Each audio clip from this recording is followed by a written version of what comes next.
أعوذ بالله من الشيطان الرجيم.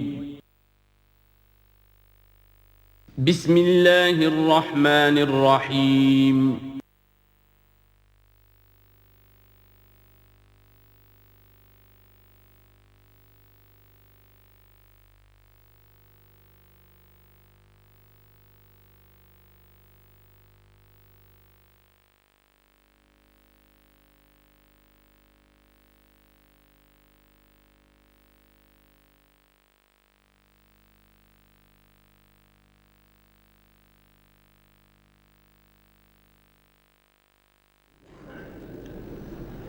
اما بعد فاعوذ باللہ من الشیطان الرجیم بسم اللہ الرحمن الرحیم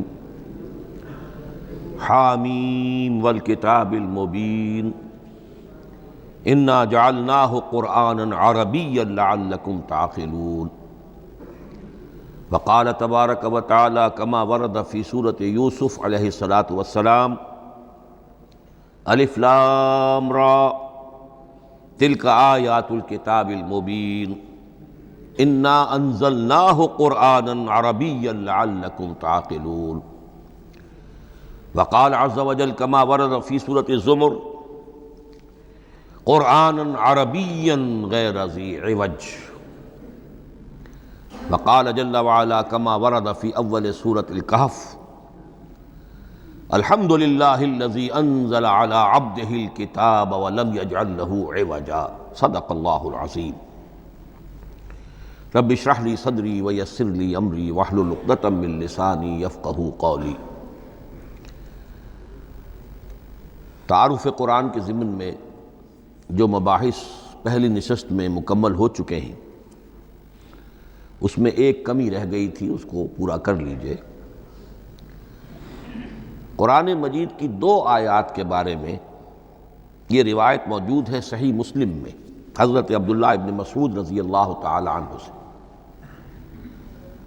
کہ سورہ بقرہ کی آخری 2 آیات حضور کو شب معراج میں عطا ہوئی ہیں، وہ زمین پر نازل نہیں ہوئیں بلکہ حضور نے آسمان پر پہنچ کر ان کو حاصل کیا ہے۔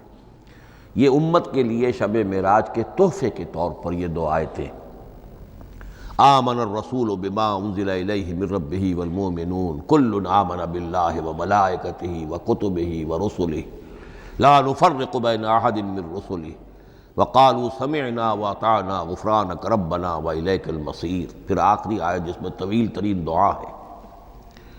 یہ 2 آیات جو ہیں مستثنیٰ کر لیجئے تو باقی جو ہے قرآن مجید وہ پھر پورا حجاز میں زمین پر نازل ہوا ہے محمد الرسول اللہ صلی اللہ علیہ وسلم کے قلب مبارک پر۔ اب جو اگلی بحث ہے اس تعارف قرآن کے ضمن میں، قرآن کی زبان کون سی ہے؟ یہ سب جانتے ہیں عربی زبان ہے، لیکن کون سی عربی؟ عربی کوئی ایک نہیں ہے۔ جیسا کہ آپ کو معلوم ہے کہ ایک زبان ہوتی ہے پھر اس کے ڈائلیکٹس ہوتے ہیں۔ پنجابی زبان کے نہ معلوم کتنے ڈائلیکٹس ہیں، بنگلہ زبان کے نہ معلوم کتنے ڈائلیکٹس ہیں، پشتو کے کتنے ڈائلیکٹس ہیں۔ عربی زبان کے اس وقت پورے عالم عرب کے اعتبار سے تو دیکھیے تو ہر ملک کا جو ہے اپنا لہجہ ہے اور ان کے اپنے انداز ہے۔ تو خود نزول قرآن کے وقت بھی پورے جزیرہ نمائے عرب میں کوئی ایک زبان نہیں تھی، زبان ایک تھی لیکن اس کے لہجے مختلف تھے، الفاظ مختلف تھے۔ تو یہ جان لیجئے کہ قرآن نازل ہوا ہے حجاز کے بادیہ نشینوں کی زبان میں۔ وہ اصل عربی زبان حجازی قوم سمجھتی تھی، شہری زبان نہیں، دیہاتی زبان، یعنی کہ شہروں میں دوسرے ملکوں کے لوگ آتے جاتے رہتے تھے۔ خاص طور پر مکہ مکرمہ جو ہے وہ تو چونکہ ایک بہت بڑا تجارتی مرکز تھا۔ لإلاف قریش ایلافہم رحلۃ الشتاء والصیف فلیعبدوا رب ھذا البیت۔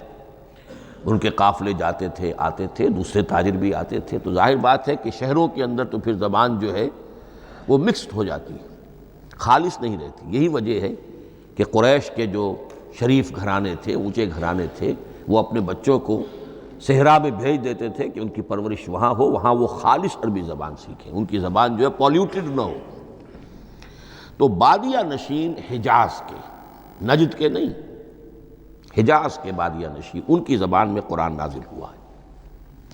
یہ آیتیں اس سے پہلے بھی سامنے آ چکی ہیں سورہ زخرف کی، اِنَّا جَعَلْنَاهُ قُرْآنًا عَرَبِيًّا لَعَلَّكُمْ تَعْقِلُونَ، ہم نے اس اپنے کلام قدیم کو عربی زبان کا جامہ پہنایا ہے۔ اِنَّا أَنزَلْنَاهُ قُرْآنًا عَرَبِيًّا، یہ سورہ یوسف کی آیات، ہم نے اتارا ہے اسے قرآن عربی بنا کر، قرآنًا عربیًّا لعلکم تعقلون۔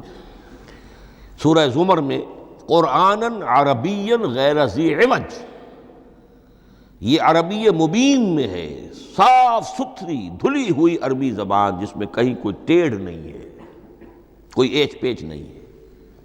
اور یہی پھر سورہ کہف میں جو ایک ترانہ حمد اللہ نے ہمیں سکھایا ہے کہ میرے اس انعام عظیم پر میرا شکر ادا کیا کرو، تو کن الفاظ میں الحمدللہ الذی انزل علی عبدہ الکتاب ولم یجعل لہ عوجا۔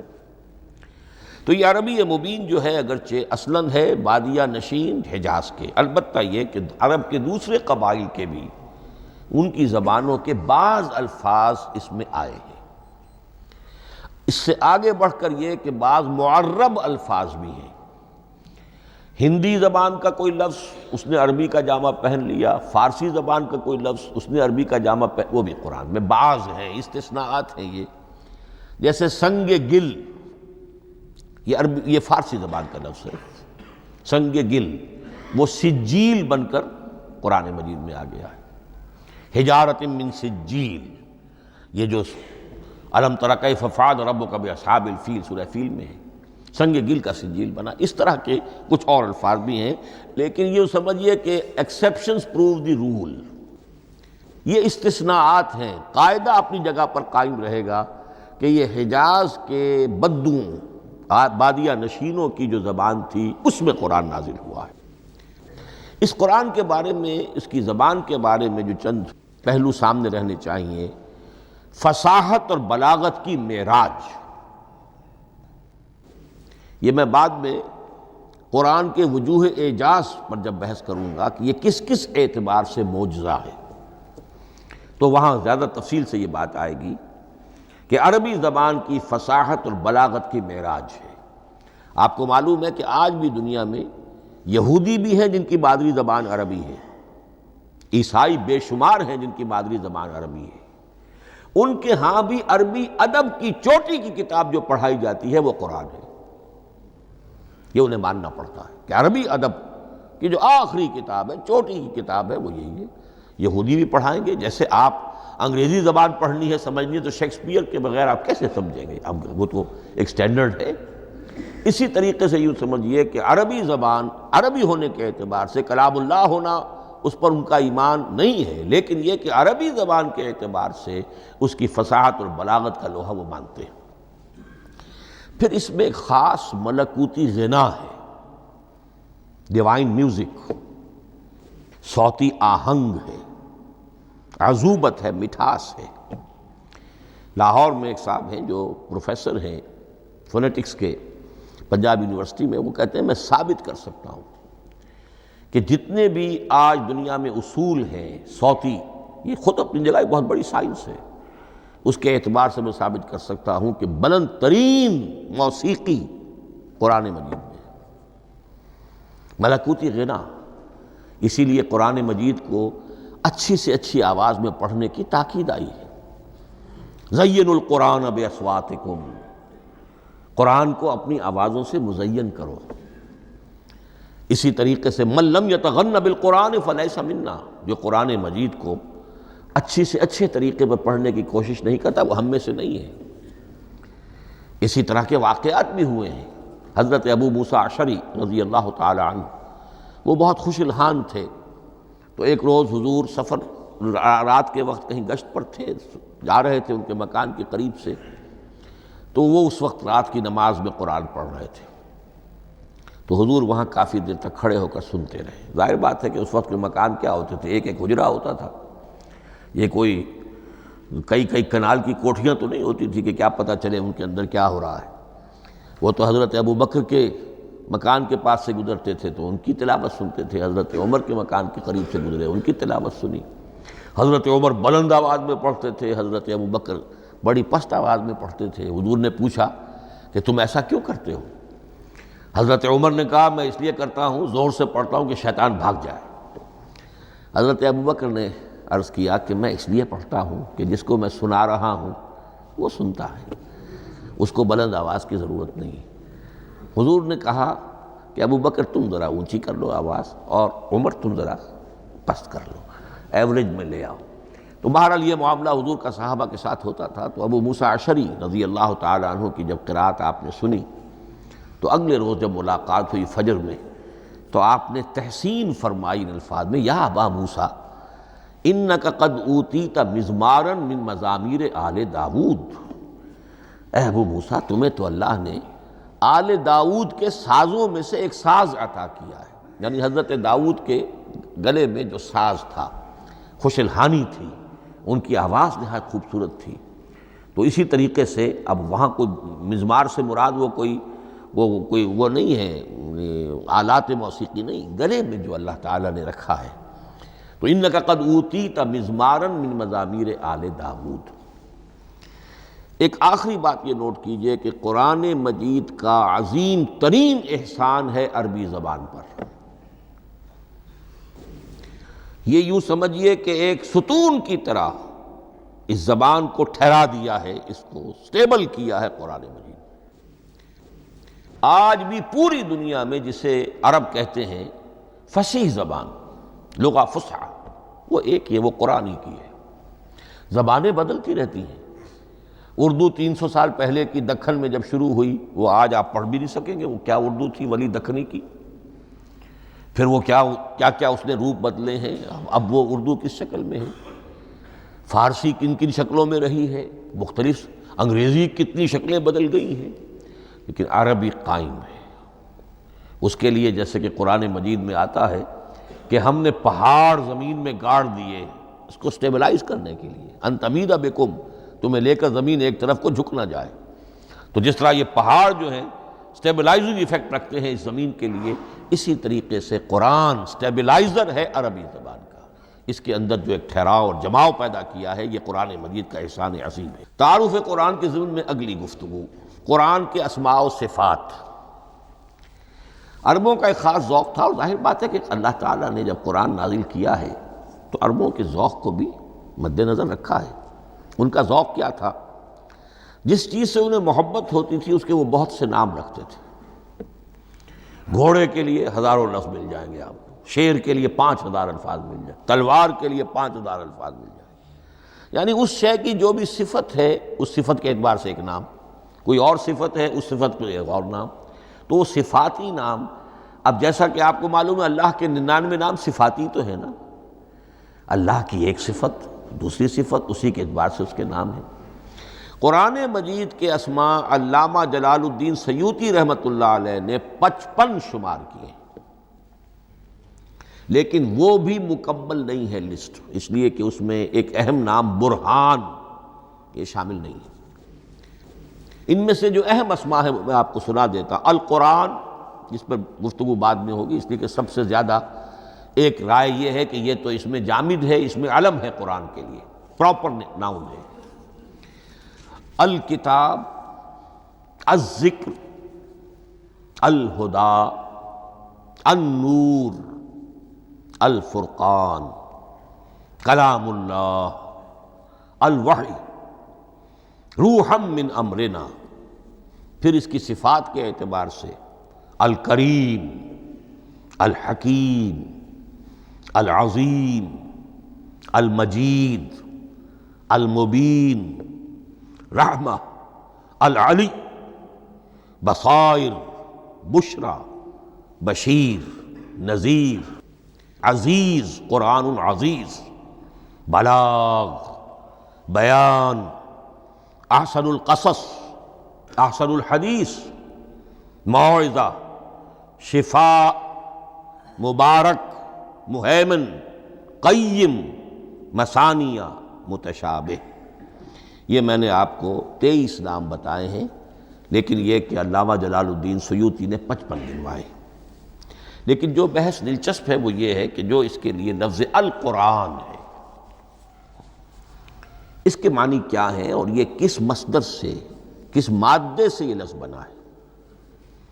ایک رائے تو یہ ہے کہ یہ اس میں جامد ہے، یہ مشتق نہیں ہے، کسی مادے سے نکلا ہوا نہیں ہے۔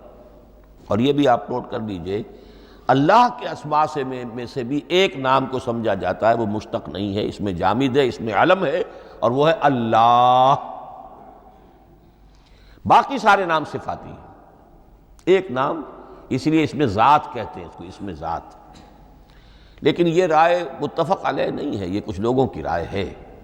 ایک رائے یہ بھی ہے کہ یہ بھی اس میں علم نہیں ہے، یہ بھی مشتق ہے الہ سے۔ جیسے حکیم، یہ صفت ہے، الحکیم یہ اللہ کا نام ہو گیا۔ الہ ایک معبود، الالہ معبود برحق، الالہ وہ اللہ بن گیا، ایک رائے یہ۔ لیکن یہی اسی طریقے سے نوٹ کیجئے کہ قرآن مجید کے بارے میں بھی ایک رائے یہ ہے کہ القرآن اس میں علم ہے، پراپر ناؤن ہے، یہ جامد ہے، یہ مشتق نہیں ہے، کسی اور مادے سے نکلا نہیں۔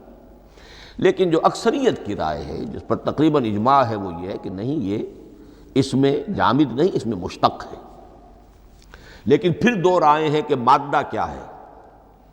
ایک قرن، قاف را نون، اور ایک قرا، قاف را حمزہ، یہ دو مختلف مادوں کے بارے میں رائے ہے کہ قرآن ان سے نکلا ہے۔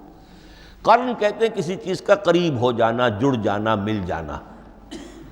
یہ حج کی جو تین شکلیں ہیں، حج تمتع ہے، حج قران ہے، اور حج افراد ہے۔ قران کیا ہے؟ ایک ہی احرام میں عمرہ بھی اور حج بھی دونوں کو جمع کر لیا جائے تو یہ حج قران ہے۔ اسی سے قران الصعدین کا لفظ استعمال ہوتا ہے۔ قرینہ اور قرائن جو ہے اسی سے الفاظ۔ امام فرا کی رائے یہ ہے کہ قرن سے یہ قرآن بنا ہے، اس لیے کہ اس میں بھی اللہ تعالیٰ کی آیات جمع ہو گئی۔ اسی طرح قرأ، قاف را اور حمزہ، اس قرات کا مصدر بھی بن جاتا ہے، جیسے رجحان، را جیم ہے، رجح سے رجحان۔ غفران، غفرانک ربنا، پروردگار ہم تیری مغفرت کے خواستگار ہیں۔ اسی طرح قرآن قرأ سے بنا ہے۔ مفعول جو ہے وہ مصدر کے معنی میں آ جاتا ہے، یعنی پڑھی جانے والی شے۔ اور ایک قرأ آتا ہے عربی زبان میں، قرأت الماء فی الحوض، میں نے پانی جمع کر لیا حوض کے اندر۔ بارش ہوئی، میں نے کچھ پانی حوض میں جمع کر لیا، قرأت الماء فی الحوض۔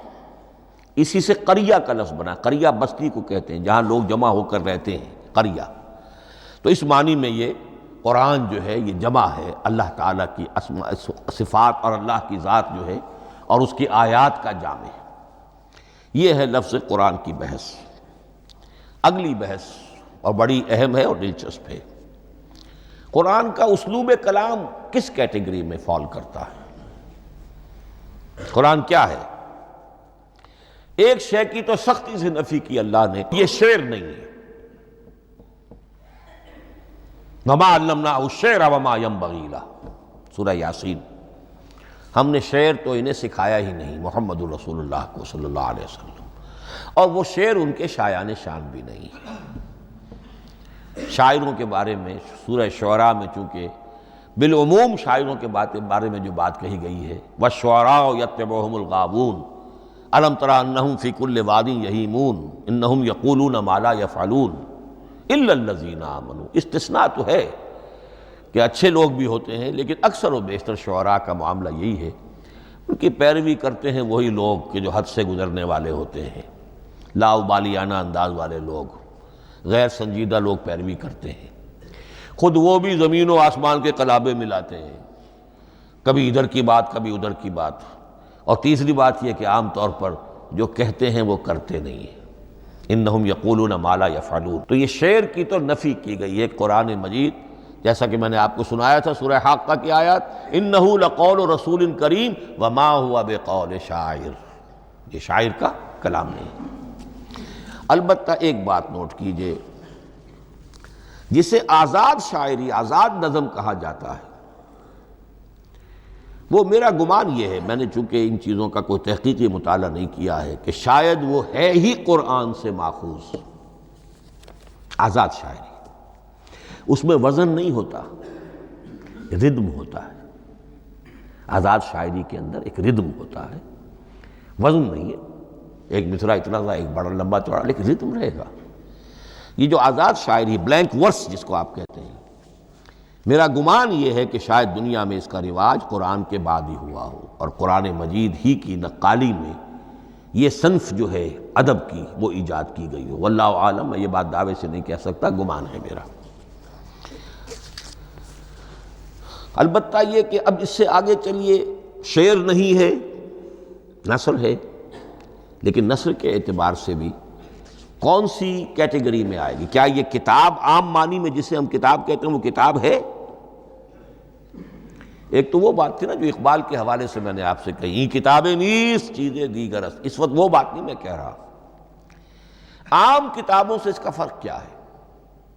ایک کتاب ہوتی ہے، اس میں ہر چیپٹر میں ایک بحث مکمل ہو جاتی ہے، اگلے چیپٹر میں پھر لوٹا کر آپ پہلے چیپٹر کی کوئی بات نہیں کریں گے، پھر وہ بات آگے چلے گی، ابواب ہوں گے، ابواب میں مضمون کے مطابق مضمون آگے بڑھتا چلا جائے گا۔ کتاب کا یہ لازمی وصف ہے۔ قرآن مجید اس معنی میں کتاب نہیں ہے۔ اس میں قصہ آدم و ابلیس 7 جگہ آ رہا ہے، بار بار آ رہا ہے، سورہ بقرہ میں، سورہ اعراف میں، سورہ حجر میں، سورہ بنی اسرائیل میں، سورہ کہف میں، پھر سورہ طٰہٰ میں، چلتے جائیے، سورہ صاد میں حضرت موسیٰ علیہ السلام کا قصہ کتنی مرتبہ آ رہا ہے۔ تو قرآن مجید اس کتاب کی کیٹیگری، اس کی ڈیفینیشن پر پورا نہیں اترتا۔ دنیا میں جو کتاب کا معیار ہے، عام اس کا جو اسلوب ہے، اس کی جو ڈیفینیشن ہے، ایک شکل ہوتی ہے مجموعہ مقالات، وہ بھی نہیں ہے۔ اس میں ہر مقالہ اپنی جگہ پر ایک مکمل شے ہوتی ہے، لیکن یہ کہ وہ دوسرے مقالات سے تو مختلف ہوگی، یہ مجموعہ مقالات بھی نہیں۔ اس کا اسلوب جو ہے وہ خطبے کا ہے، اوریشن، اور یہ کہا جا سکتا ہے it's a collection of divine orations. یہ اللہ تعالیٰ کے خطبات کا مجموعہ ہے۔ مختلف اوقات میں خطبے نازل ہوتے تھے حضور پر صلی اللہ علیہ وسلم، اور یہ بھی جان لیجئے کہ عرب میں ادب کی 2 ہی صنفیں تھیں جو معروف تھیں، یا شعر یا خطبہ، یا خطیب ہوتے تھے بڑے شعلہ بیان خطیب، اور یا شاعر ہوتے تھے۔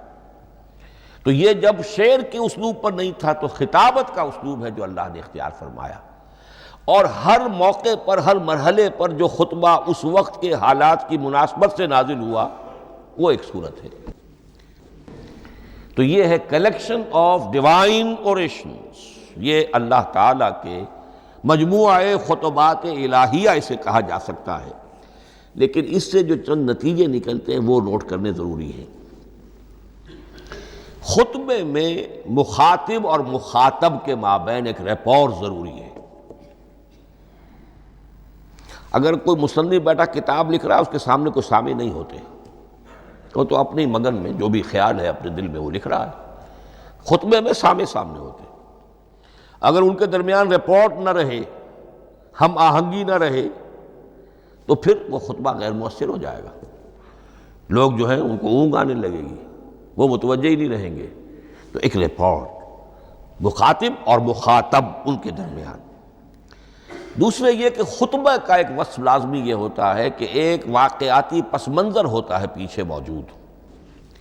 اب کوئی شخص ہے سیاسی تقریر کر رہا ہے، ایک خاص پس منظر موجود ہے، اس میں وہ ان چیزوں کی طرف حوالے دیتا چلا جائے گا، صرف وہ تفصیلات بیان نہیں کرے گا، اس لیے کہ وہ لوگوں کو معلوم ہے آج کے دور کا ایک واقعہ ہے، لوگوں کے علم میں ہے۔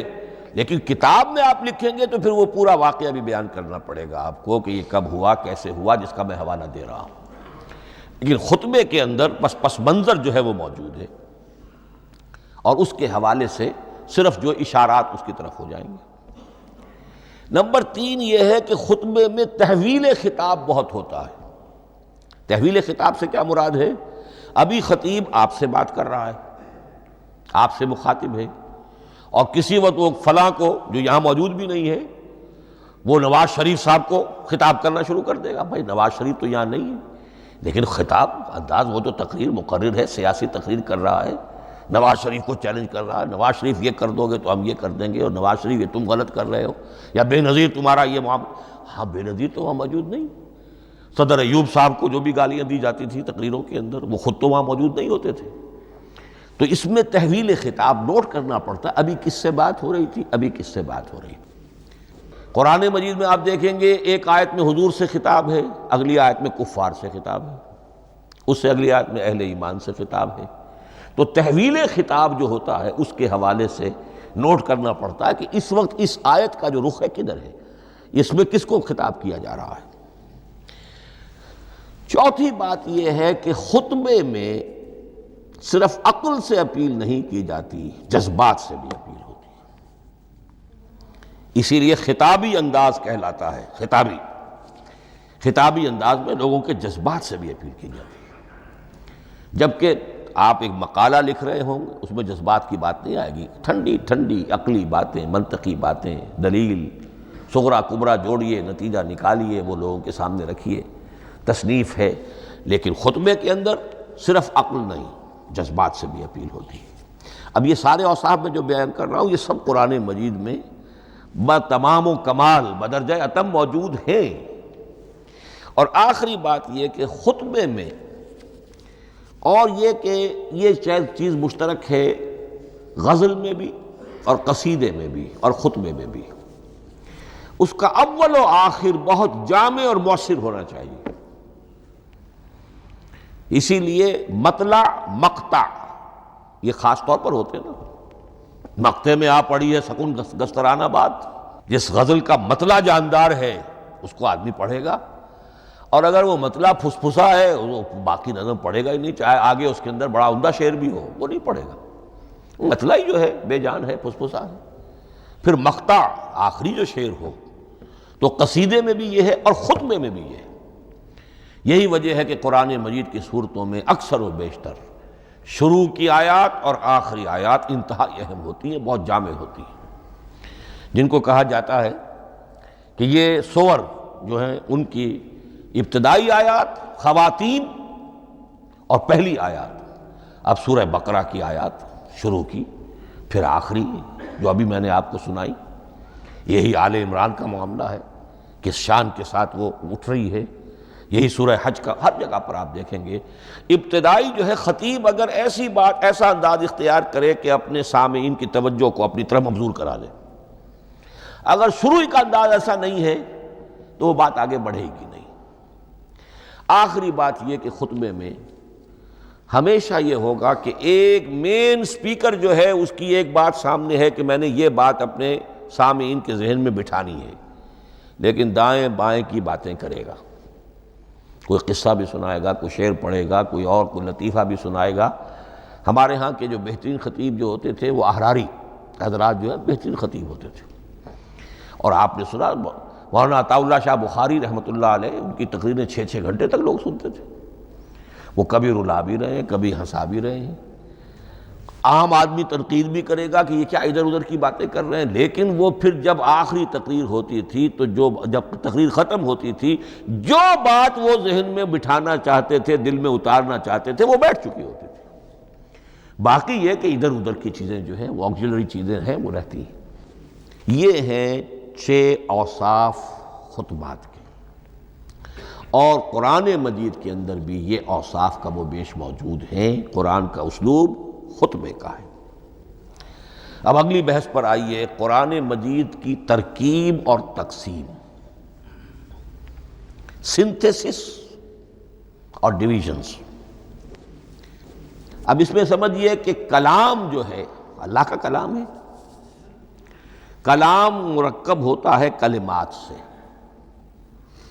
کلمات حروف سے بنتے ہیں. عربی زبان کے حروف 28 یا 29 ہیں. الف اور حمزہ کو ایک ہی مانیں گے تو 28 رہ جائیں گے. الف علیحدہ حمزہ علیحدہ تو 29 ہو جائیں گے. یہ حروف جڑتے ہیں، لفظ بنتے ہیں. لفظ محمل بھی ہوتا ہے لیکن کلمہ وہ کہلاتا ہے جو بامانی لفظ ہو.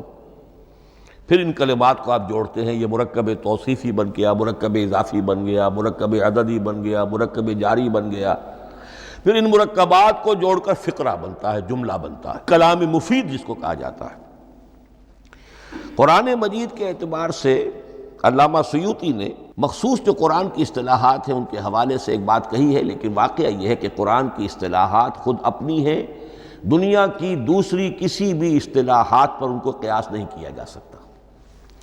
لیکن جاہز چونکہ قدیم تھے، انہوں نے قرآن مجید کو کہا یہ دیوان کی شکل رکھتا ہے، جیسے کہ حافظ کا دیوان، کسی اور کا دیوان۔ سورتیں جو ہیں وہ قصیدوں کی شکل میں ہیں، بیت شعر آیت ہے، قوافی جو ہوتے ہیں شعروں میں قافیہ، وہ یہاں فواصل ہیں، آیت کے آخری حروف ایک دوسرے سے مشابہ ہوتے ہیں کہ جن سے پھر وہ صوتی آہنگ پیدا ہوتا ہے۔ الرحمن علم القرآن خلق الانسان علمہ البیان۔ اب یہ ایک فواصل جو ہے وہ جڑتے چلے جاتے ہیں، ان میں آہنگ پیدا ہوتا ہے۔ لیکن حقیقت کے اعتبار سے پہلی بات یہ نوٹ کیجئے، قرآن مجید کی اکائی ہے آیت، اسے نہ آپ جملہ کہہ سکتے ہیں نہ فقرہ کہہ سکتے ہیں۔ انگریزی میں ہمارا چونکہ بائبل کے لیے بھی جب ورس کا لفظ آ جاتا ہے تو انگریزی تراجم میں، انگریزی تحریروں میں، مقالوں میں ورس قرآن مجید کی آیت کے لیے لفظ آ جاتا ہے، ورس نمبر فلاں، بالکل غلط ہے۔ قرآن کی آیت یہ اس کا اپنی اصطلاح ہے، اپنا مفہوم ہے۔ لغوی مفہوم کیا ہے؟ نشانی، آیت نشانی۔ قرآن کی ہر آیت اللہ کے علم اور حکمت کی نشانی ہے۔ اب قرآن کی آیتیں نوٹ کیجئے، صرف حروف پر بھی مشتمل ہے، الف لام میم حروف مقطعات اور آیت بن گئی۔ وہ مرکبات ناقصہ پر بھی مشتمل ہے، والعصر مرکب جاری ہے، حرف جار، آیت ہو گئی۔ پورے جملے پر بھی مشتمل ہے، ان الانسان لفی خسر، ایک جملہ ہے، اور 10 جملوں پر بھی مشتمل ہے۔ اللہ لا الہ الا ھو الحی القیوم لا تأخذہ سنۃ ولا نوم لہ ما فی السماوات وما فی الارض الی آخر الآیہ۔ آیت الکرسی کا انالیسس کیجئے، 10 جملے موجود ہیں اس میں۔ تو نوٹ کر لیجئے، یہ چیز توقیفی کہلاتی ہے، یہ کسی گرامر کے اصول پر نہیں ہے، کسی منطق کے اصول پر نہیں ہے۔ آیات قرآنیہ کی تعیین توقیفی ہے، یعنی حضور کے بتانے پر موقوف ہے۔ حضور نے بتایا والعصر، یہ آیت ہو گئی، آیت ہو گئی، ہم آیت مانیں گے۔ الف لام میم آیت ہو گئی۔ قاف حرف ایک ہے، یہ آیت نہیں ہے۔ نون ایک حرف ہے، آیت نہیں ہے۔ قاف والقرآن المجید ایک آیت بنی، نون والقلم وما یسطرون ایک آیت بنی۔ تو اس طریقے سے اس کو کہتے ہیں توقیفی، موقوف علیہ ہے حضور کے بتانے پر۔ اب اس میں روایات کا اختلاف ہو سکتا ہے کہ حضور سے کوئی روایت یہ ہو کہ یہ ایک آیت بنی یا 2 آیتیں بنی۔ مثلاً بڑی اہم مثال آپ کو دے رہا ہوں، سورہ مزمل کی جو دوسرا رکوع ہے، پورا دوسرا رکوع، وہ 1 آیت شمار ہوتا ہے۔ اور میرا بڑا گمان رہا بہت عرصے تک کہ یہ 1 آیت نہیں ہو سکتی، یہ مختلف اوقات میں نازل ہوئی ہیں، 2 اوقات میں نازل ہوئی ہے۔ اور یہ مجھے قول مل گیا علامہ سیوطی کے ہاں، حضرت عبداللہ ابن عباس رضی اللہ تعالی عنہما کا قول کہ یہ 2 آیتیں ہیں، 1 نہیں۔ لیکن یہ کہ یہ ہوگا موقوف روایت پر، میں کوئی نہیں ہوں جو اسے قرار دے سکوں۔ ہاں مجھے اگر کوئی روایت مل جاتی ہے، کوئی خبر یا اثر، خبر محمد الرسول اللہ کی یا اثر آپ کے کسی صحابی کا صلی اللہ علیہ وسلم و رضی اللہ تعالی عنہ، تو پھر یہ ہے کہ ہم مانیں گے۔ تو اس کو کہتے ہیں توقیفی۔ آیات اور سور کا معاملہ توقیفی ہے، بالکلیہ کسی منطق، کسی گرامر، کسی اصول بیان، کسی پر مبنی نہیں ہے، یہ مبنی ہے حضور کے بتانے پر۔ اسی طرح سورت کسے کہتے ہیں؟ عربی زبان میں سور کے معنی ہے فصیل۔ فَضُرِبَ بَيْنَهُمْ بِسُورٍ لَهُ بَابٌ، سورہ حدید کے اندر الفاظ آئے۔ اب اس کا کیا تصور دیا گیا کہ ہر آیت جو ہے وہ اللہ کے علم اور حکمت کی نشانی ہے۔ 10 آیتیں، 20 آیتیں، 100 آیتیں، 285 آیتیں، 286 آیتیں جوڑ کر ایک فصیل باندھ دی گئی۔ یہ شہر حکمت خداوندی ہے، ایک نظم ہوتا ہے۔ جیسے آپ شہر کا ٹاؤن پلاننگ آج کا تو بہت بڑا فن ہے، بڑی اسپیشلائزیشن ہے، شہر کو پلان کرنا، اس کے اندر کیا کچھ ہونا چاہیے، کس طرح سے ہونا چاہیے۔ تو یہ سورت جو ہے یہ ایک یونٹ ہے قرآن مجید کی، اور اس کا جو لفظی معنی ہے فصیل، گویا کہ اس نے گھیرے میں لیا ہوا ہے ایک شہر معنی کو، علم و حکمت کے ایک شہر کے گرد یہ فصیل جو ہے پوری ہوئی ہے۔ اب اس میں نوٹ کر لیجئے جہاں تک، اچھا جیسے آیتیں چھوٹی بھی ہیں بڑی بھی ہیں، والعصر بھی آیت ہے، اور الف لام میم بھی آیت ہے، اور جیسا کہ میں نے عرض کیا آیت الکرسی بھی آیت ہے۔ اس طرح صورتیں چھوٹی بھی ہیں بڑی بھی ہیں۔ سورۃ العصر 3 آیتیں، سورۃ الکوثر 3 آیتیں، سورۃ النصر 3 آیتیں، 3 ہی صورتیں 3 آیتوں پر مشتمل ہیں۔ 3 سے کم پر کوئی نہیں، 2 آیات کی کوئی صورت نہیں ہے۔ لیکن آگے آپ چلتے جائیے، اس کی بڑی سے بڑی تعداد سورہ بقرہ جو ہے سب سے بڑی ہے۔ تو آیت اور سورت کے علاوہ دور صحابہ میں صرف ایک لفظ اور تھا قرآن کی تقسیم کے ضمن میں، اور وہ تھا منزل یا حزب۔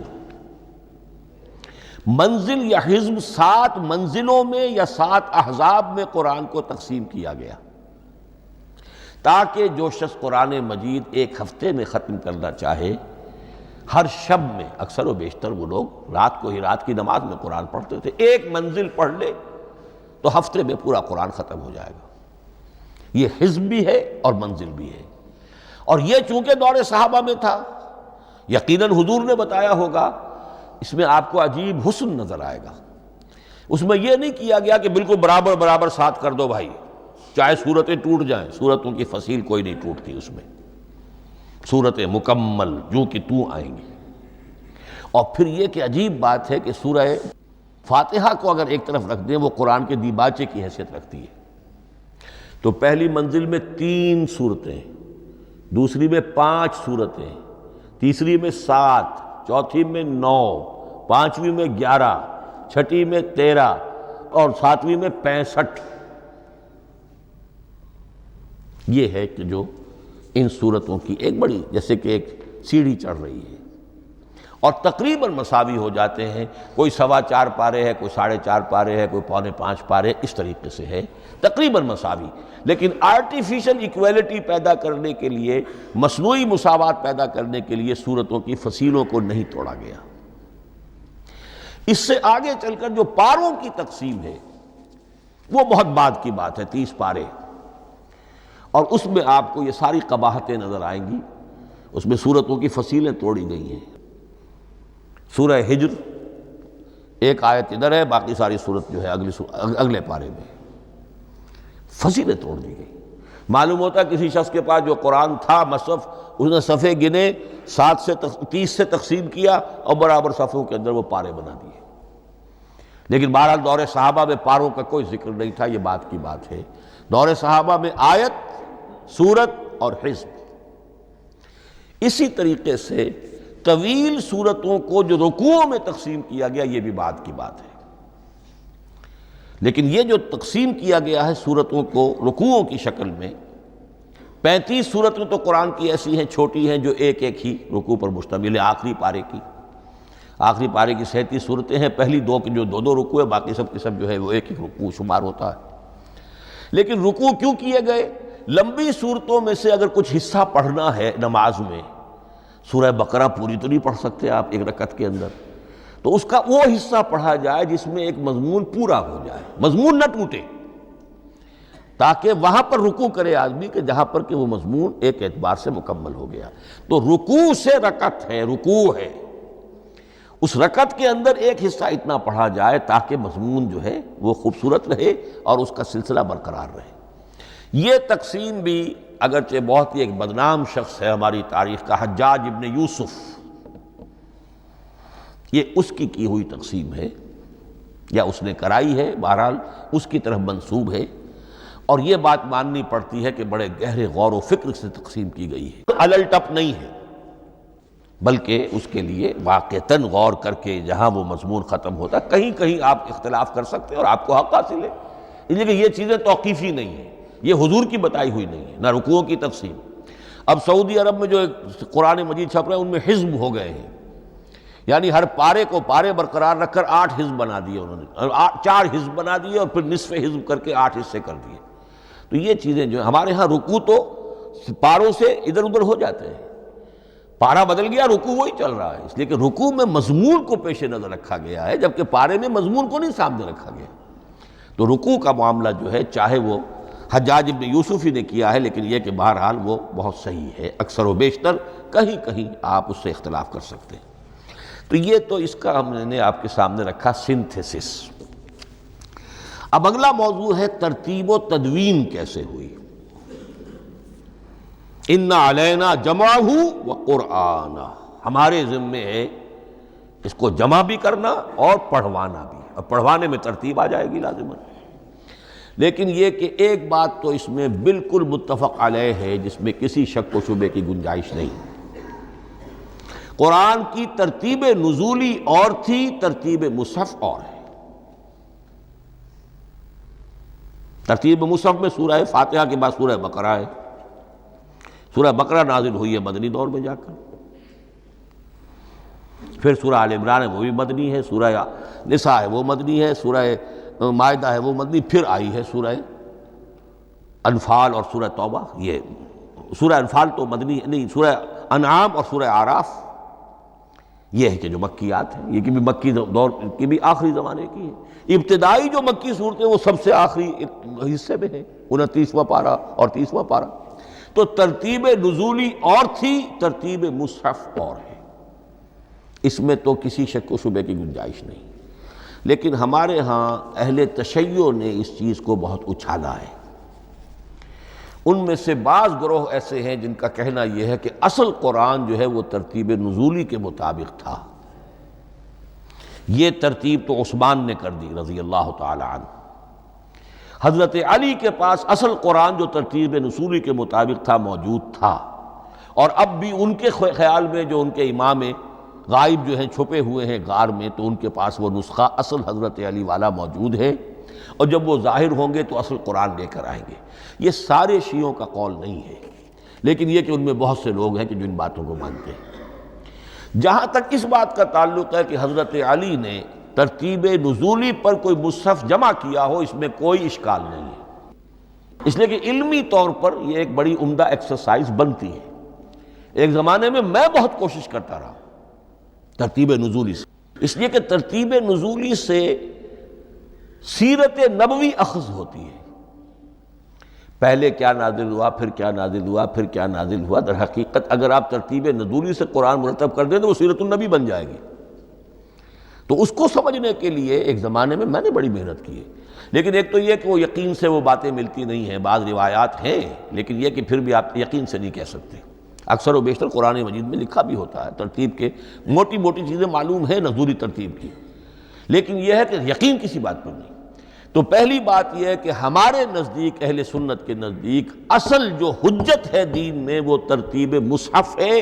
یہی ترتیب جو اس وقت مصحف عثمان کی ہے رضی اللہ تعالی عنہ، یہی ترتیب ہے لوح محفوظ کی، یہی ترتیب ہے ام الکتاب میں، یہی ترتیب ہے کتاب مکنون میں۔ اب اس کے سمجھیے کہ اس کی تدوین کن مراحل میں ہوئی۔ سب سے پہلے اس کے جو مراحل ہیں 3، خود نبی اکرم صلی اللہ علیہ وسلم کے زمانہ مبارک میں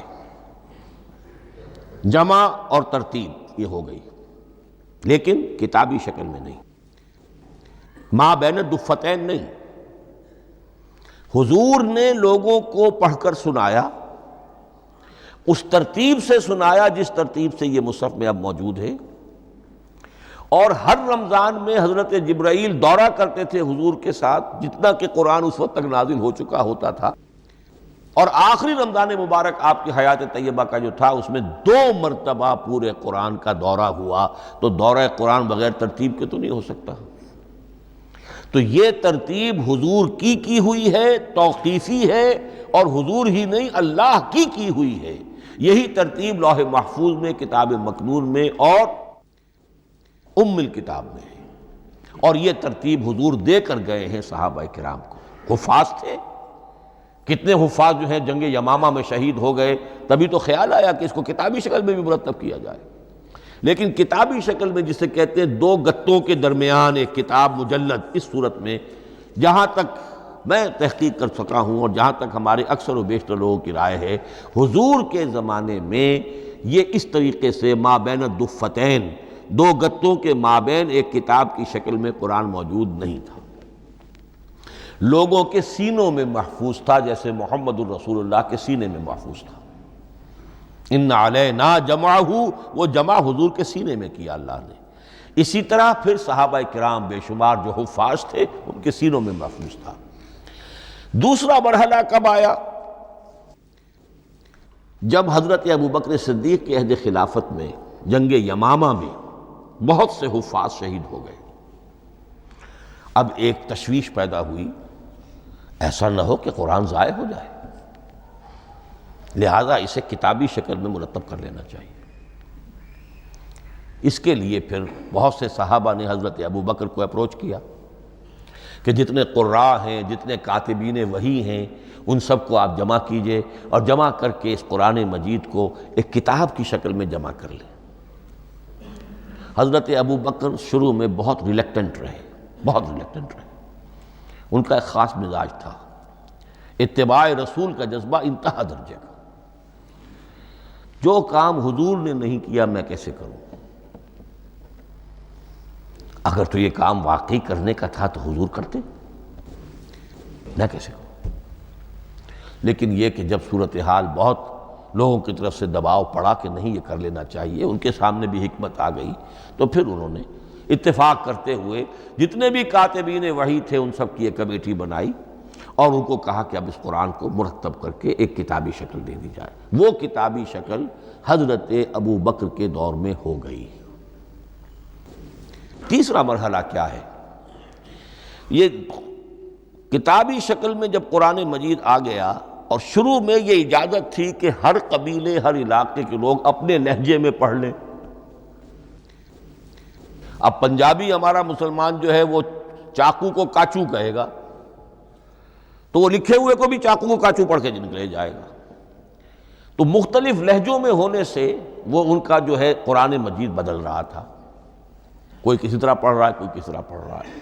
اب اس کی تشویش ہوئی حضرت عثمان کے زمانے میں، جب دور بہت پھیل گیا، اسلام کا دائرہ، دارالاسلام کی وسعت بہت ہو گئی کہ اس طرح اگر یہ لوگ پڑھیں گے اور اپنے اپنے لہجے کی وجہ سے اب اس لہجے میں شکل بدل بھی جاتی ہے لفظ کی۔ کاچو کو کاف الف چے واو لکھنا شروع کر دیں گے پھر کہ کاچو سنا ہم نے، تو چاقو تو سنا ہی نہیں۔ تو ایک لفظ ہے چاقو لکھ رہا ہے اور ایک کاچو لکھ رہا ہے، تو چاقو اور کاچو میں فرق ہو گیا۔ لہذا اس وقت پھر جو کام کیا گیا وہ یہ کہ ایک ہی رسم تحریر، رسم کتابت، رسم الخط میں قرآن مجید کے نسخے تیار کیے گئے۔ اصل میں ایک بہت بڑا مغالطہ ہو جاتا ہے ہمارے جمعوں کے خطبوں میں، حضرت عثمان رضی اللہ تعالیٰ عنہ کے نام نامی کے ساتھ وہ قوافی جو ہیں ان کی مناسبت سے جامع آیات القرآن عثمان ابن عفان رضی اللہ تعالیٰ عنہ، غالب علی کل غالب علی ابن ابی طالب رضی اللہ تعالیٰ۔ اب یہ جو جوڑتے ہیں قافیے، تو حضرت عثمان کے نام کے ساتھ یہ قافیہ جوڑ دیا، اس سے لوگوں کو مغالطہ بھی ہوا اور دشمنوں نے ایکسپلائٹ کیا کہ اس کا مطلب یہ ہے کہ قرآن تو جمع ہوا ہے حضرت عثمان کے زمانے میں، اور حضرت عثمان کے زمانے میں اور حضور کے زمانے میں کم و بیش 15 سال کا فصل تو ہو چکا، گویا کہ قرآن مرتب ہی ہوا ہے حضور کے انتقال کے 15 برس بعد۔ پھر حضرت عثمان کی شخصیت کو خاص طور پر جو سبائی فتنہ اٹھا تھا اس نے ایک ڈسپیوٹڈ پرسنالٹی بنا کے رکھ دیا ہے، نہیں معاذ اللہ کوئی شک نہیں، لیکن یہ کہ ایک فتنہ اٹھا، فتنۃ الکبریٰ، اور حضرت عثمان رضی اللہ تعالیٰ عنہ کو انہوں نے بدنام کیا، لہذا اس کے نام سے اور بٹا لگ گیا، یہ مصحف عثمان ہے۔ یہ ہے اصل میں وہ حماقتیں کہ جو ہوئی ہیں ہم سے، یہ قافیے ملانے کی وجہ سے، حالانکہ حضرت عثمان کی شان جو ہے وہ در حقیقت جامع آیات القرآن نہیں ہے، جامع الامت علی رسم واحد، پوری امت کو ایک رسم الخط پر جمع کرنے والی شخصیت حضرت عثمان کی ہے۔ مثلا اب دیکھیے مالک یوم الدین کس طرح لکھیں گے؟ میم لام اور کاف، میم الف اور لام اور کاف لکھیں گے آپ، یہ غلط ہو جائے گا۔ میم پر کھڑا زبر ہوگا اور اس کو مالک پڑھیں گے، میم پر اگر کھڑا زبر نہیں ہے پڑھا زبر ہے تو ملک پڑھیں گے، اور قراتوں میں یہ دونوں موجود ہے، ملک یوم الدین بھی ہے اور مالک یوم الدین بھی ہے۔ اگر آپ نے میم الف لکھ دیا ایک قرات نکل گئی، اب وہ اس میں آ ہی نہیں سکتی، وہ تو مالک ہی پڑھا جائے گا۔ یہ زیر زبر بھی جو لگے ہیں قرآن مجید میں، یہ بھی حجاج ابن یوسف کے زمانے میں لگے، اس سے پہلے نہیں تھے۔ اور یہ رموز و اوقاف، یہ آیتوں کے نشان اور یہ وقفہ بیچ میں، یہ بھی حجاج ابن یوسف کے زمانے کی چیزیں ہیں۔ ورنہ عربوں کے لیے تو ان کی اپنی زبان تھی، انہیں ان چیزوں کی ضرورت ہی نہیں تھی۔ آپ کو معلوم ہے پرانے زمانے کے جو منشی ہوتے تھے، انشاء پرداز، وہ جب خط لکھتے تھے تو اس میں نقطے وغیرہ نہیں لگاتے تھے۔ جس کو خط لکھا جا رہا ہے وہ توہین سمجھے گا کہ شاید مجھے جاہل سمجھا کہ نقطے بھی لگا کے بھیجا جا رہا ہے خط پر، گویا کہ میں تو سمجھ ہی نہیں سکتا بغیر نقطوں کے۔ تو یہ جو ہے پرانے جو شکستہ خطوط لکھے جاتے تھے ان کا یہ انداز تھا، لہذا کوئی نقطے وغیرہ نہیں تھے، یہ بھی بعد میں لگے۔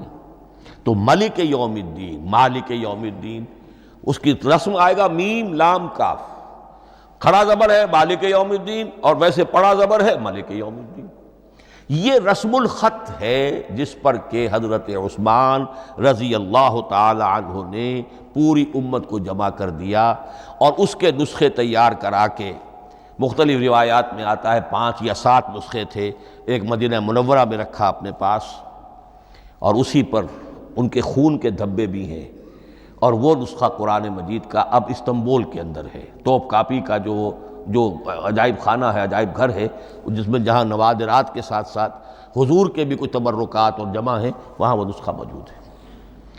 اس میں انگلی جو کٹی تھی حضرت نائلہ جو ان کی اہلیہ تھی، جب وار کیا گیا ہے حضرت عثمان پر، قرآن پڑھ رہے تھے، انہوں نے روکا اپنے ہاتھ سے تو ان کی انگلی کٹی اور اس کے خون کے قطرے جو ہیں وہ مصحف پر آئے۔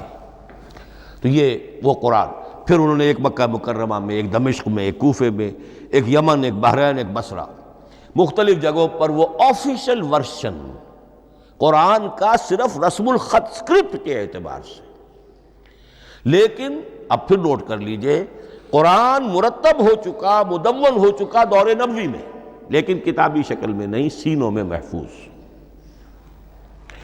دور خلافت ابی بکر میں وہ کتابی شکل میں لایا گیا، اور اس کے لیے پھر بحث ہوئی کہ اب اس کا نام کیا رکھا جائے۔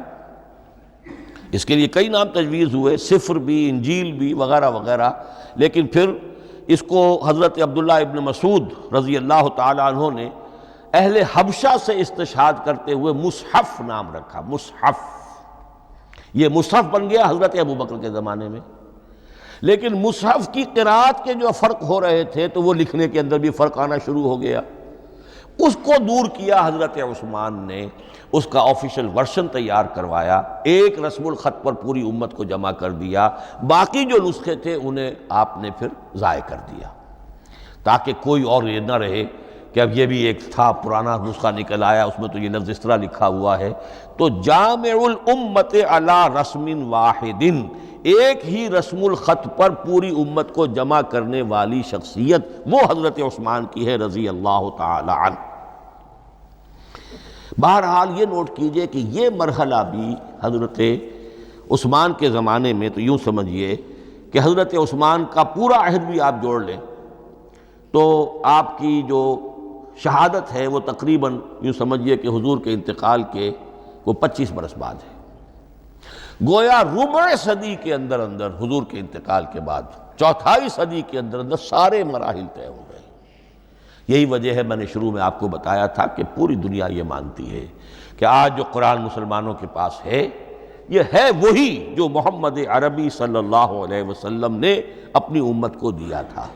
یہ دوسری بات ہے کہ ہم سمجھتے ہیں کہ محمد عربی صلی اللہ علیہ وسلم کو یہ اللہ کے کلام کی صورت میں حضرت جبرائیل نے پہنچایا تھا، وہ اس کو نہیں مانتے۔ لیکن یہ حصہ اس کا ماننے پر مجبور ہیں کہ وہ اصل قرآن اپنی اسی انٹیگریٹی کے ساتھ، اپنے پوری پیور، اس کا جو بھی ہے ٹیکسٹ پیور ہے اور اس کی انٹیگریٹی میں کوئی شک و شبہ کی گنجائش نہیں ہے کہ یہ وہی شے ہے جو محمد نے اپنی امت کو عطا فرمائی تھی صلی اللہ علیہ وسلم۔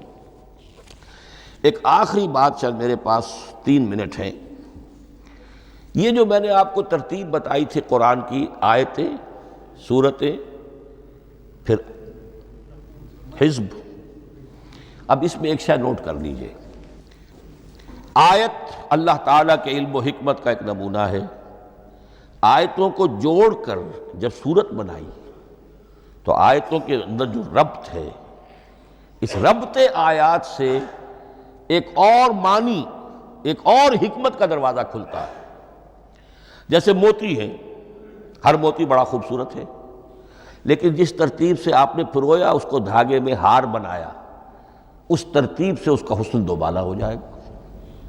ہر موتی کا اپنی جگہ پر ایک حسن ہے، لیکن اس ترتیب کی وجہ سے اس کے حسن کا ایک اور پہلو ظاہر ہوگا۔ اسی طرح قرآن مجید کی صورتوں میں ربط آیات بہت اہم ہے۔ ایک مرکزی مضمون ہوتا ہے ہر صورت کا، مرکزی مضمون، عمود، اور اس کے گرد وہ ساری آیتیں اس طریقے سے گھوم رہی ہوتی ہیں، جڑی ہوئی ہوتی ہے، جیسے کہ ایک دھاگے کے اندر پروئے ہوئے موتی ہوتے ہیں کہ جس کی جو ہار کی شکل اختیار کرتے ہیں۔ دوسری بات یہ، اکثر و بیشتر صورتیں قرآن مجید میں جوڑوں کی شکل میں ہیں۔ ایک مضمون کا ایک پہلو اس جوڑے کے ایک فرد میں، اور دوسرا پہلو اسی کا دوسرے فرد میں۔ جیسے معوذتین، 2 صورتیں ہیں، مضمون ایک یہ تعوذ، معوذتین۔ الزہراوین، سورہ بقرہ، سورہ آل عمران کو کہا گیا الزہراوین، حضور نے فرمایا 2 نہایت تابناک صورتیں، بڑی روشن صورتیں۔ جیسے آپ دیکھیں گے یا ایھا المدثر یا ایھا المزمل قم اللیل الا قلیلا یا ایھا المدثر قم فانذر، ایک ہی طرح کا اٹھان ہے، حضور سے خطاب ہو رہا ہے۔ سورۃ الضحیٰ، سورۃ الانشراح، یہ تمام جوڑوں کی شکل میں۔ اسی طرح سورہ طلاق، سورہ تحریم، یا ایھا النبی اذا طلقتم النساء فطلقوہن لعدتہن یا ایھا النبی لم تحرم ما احل اللہ لک تبتغی مرضات ازواجک۔ شوہر اور بیوی کے درمیان تعلق یا تو اتنا گہرا ہو جاتا ہے کہ ایک دوسرے کے لحاظ میں وہ حدود خدابندی ٹوٹنے لگے، بیوی کی وجہ سے آپ نے کسی حرام شے کو حلال کر لیا یا حلال کو حرام کر لیا، بیوی کو ناپسند ہے وہ شے، تو حضور سے ذرا سا یہ ہو گیا تھا معاملہ۔ اپنی ازواج مطہرات حضرت عائشہ اور حضرت حفصہ رضی اللہ تعالیٰ عنہما، ان دونوں کی رضا جوئی کے لیے وہ خاص قسم کا شہد ہے، قسم کھا لی آپ نے کہ میں اسے استعمال نہیں کروں گا۔ لما تحرم ما احل اللہ لک، اے نبی آپ کیوں حرام کرتے ہیں اپنے اوپر وہ شے جو اللہ نے آپ کے لیے حلال کی ہے؟ تبتغی مرضات ازواجک، اپنی بیویوں کی رضا جوئی میں۔ یہ ایک انتہا ہوئی۔ دوسری انتہا کیا ہے؟ میاں اور بیوی میں اتنا بودھ ہو جائے کہ طلاق تک نوبت آ جائے، تو سورۃ التحریم ایک انتہا کو بیان کر رہی ہے، سورہ طلاق اگلی اس کے ساتھ جڑی ہوئی وہ دوسری انتہا کو بیان کر رہی ہے۔ سورہ صف حضور کے مقصد بعثت کو بیان کر رہی ہے، سورہ جمعہ آپ کے طریقہ کار کو بیان کر رہی ہے۔ اس طرح قرآن مجید کی اکثر و بیشتر صورتیں جو ہیں وہ جوڑوں کی شکل میں ہیں۔ اور میرا خیال یہ ہے کہ وقت ختم ہو گیا ہے، اس مضمون کا تھوڑا سا حصہ باقی ہے، وہ انشاءاللہ میں اگلی نشست میں لوں گا۔ بارک اللہ لی ولکم فی القرآن العظیم ونفعنی وإیاکم بالآیات والذکر الحکیم۔